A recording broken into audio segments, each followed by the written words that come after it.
ते जळून नाश होतं आणि त्या पद्धतीनं महागाई असेल, बेरोजगारी असेल, इलेक्टोरल बॉन्ड्सच्या माध्यमातून समोर आलेला भ्रष्टाचार असेल, या महाराष्ट्राच्या मातीला जी गद्दारी कधी सहन होत नाही, त्या गद्दारीची गेल्या काही दिवसात लागलेली कीड असेल, या सगळ्या अभद्र गोष्टींची खरं तर आज होळी केली, जेणेकरून महाराष्ट्राच्या सर्वसामान्य जनतेच्या नशिबात ही होळी नंतरची जी धुळवड असते तशी ती, आणि नंतर रंगपंचमी असते ती रंगाची उधळण असते. जमा झालेत आज आणि त्यांना एखादी जागा सोडली जाईल असं सांगितलं जातं. मला वाटतं हा चकवा महाविकास आघाडीला म्हणण्यापेक्षा एका दृष्टीनं अबकी बार 400 पार म्हणणाऱ्या महायुतीला एकूणच जनतेनं जो चकवा दिलाय तो जास्त महत्वाचा आहे.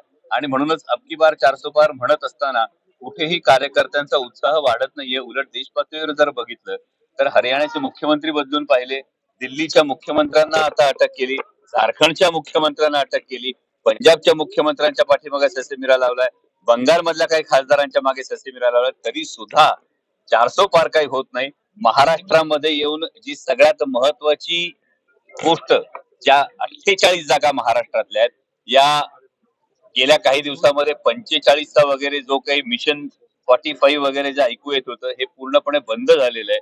इतकंच नाही तर शिवसेना फोडूनही हा आकडा गाठता येत नाही, राष्ट्रवादी काँग्रेस पक्षामध्ये फोडाफोड करून हा आकडा गाठता येत नाही, महाराष्ट्र नवनिर्माण सेनेला सोबत घेऊनही आकडा गाठता येत नाही. आणि त्यामुळे लहान लहान घटक पक्षांना सुद्धा आता सोबत घेण्याची वेळ ही महायुतीवर आली. यातून आपल्याला एकूण महाराष्ट्राच्या जनतेची मानसिकता काय ती समोर दिसते. महाराष्ट्रातल्या जनतेनं यावेळी महायुतीला, भारतीय जनता पक्षाला पूर्णपणे नाकारण्याच्या पातळीवरच्या ज्या गोष्टी असतील त्यामध्ये मला वाटतं आदरणीय साहेब आणि जे महादेवजी जानकर हे यांना विचारलं तर ते जास्त योग्य ठरतील. त्याविषयी आपण भाष्य करणं योग्य नाही. पण ओव्हरऑल तुम्ही या भूमिकेकडे जेव्हा बघता, जेव्हा महायुतीकडे सुरुवातीच्या काळामध्ये जेव्हा 303 खासदार 2019 ला निवडून आले, त्यानंतर भारतीय जनता पक्षानं दिलेली मित्र पक्षांची वागणूक, त्यांनी मित्र पक्षांना ज्या पद्धतीनं वागणूक दिली, आता सुद्धा जागा वाटपाच्या बाबतीमध्ये शिवसेना असेल, राष्ट्रवादी काँग्रेस पक्ष अजितदादांचा असेल, यांना जी वागणूक दिली, म्हणजे आज राष्ट्रवादी काँग्रेस पक्षाच्या कार्यकर्त्यांच्या मनातच हा संभ्रम तयार झालेला आहे की जिथे 40 आमदार आहेत तिथे कुठेतरी 4 जागांवर घासाघीस सुरू आहे आणि 1 किंवा 2 आमदार असणाऱ्यांना 1 किंवा 2 जागांची चर्चा सुरू आहे. मग 40 आमदार असलेल्यांचं नक्की वजन काय, हा प्रश्न त्यांच्या कार्यकर्त्यांच्या मनात निर्माण होणारच आहे ना. त्यामुळे मला वाटतं ही आलबेल नसलेली परिस्थिती महायुतीची असते. काय वाटतं किती मला वाटतं हे आव्हान मला विचारण्यापेक्षा हा प्रश्न त्यांना विचारला तर जास्त बरं पडेल.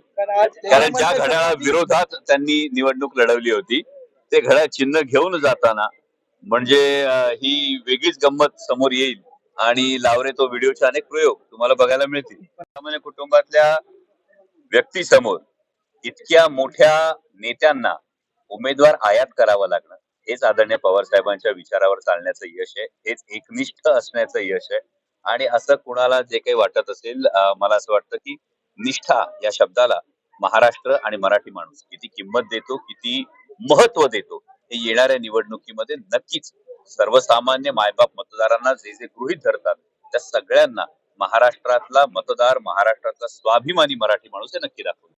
कसं आहे, आदरणीय दादा अशा अनेकदा असे स्टेटमेंट देत असतात, त्यांनी खरोखर मनापासून मनोरंजन होतं. सुद्धा थोडासा धक्का बसला, कारण मला असं वाटलं की प्रत्येकाचा एक हेतू समोर असतो आणि जर हेतू शुद्ध असेल तर संपूर्ण आपल्याला विश्व हे आपल्या मदतीसाठी उभं असतं. आणि असे जर आपण जे म्हणताय ते उमेदवार जर 2019चा बदला घेण्यासाठी उतरत असतील तर माझ्या त्यांना शुभेच्छा आहे. पण मी असा कोणताही बदला घेण्यासाठी उतरत नाही, तर माझ्या मायबाप, शेतकऱ्यांचा, कष्टकऱ्यांचा, युवकांचा, महाराष्ट्राचा स्वाभिमानाचा आवाज हा संसदेत पोहोचवण्यासाठी मी ही निवडणूक लढवतोय.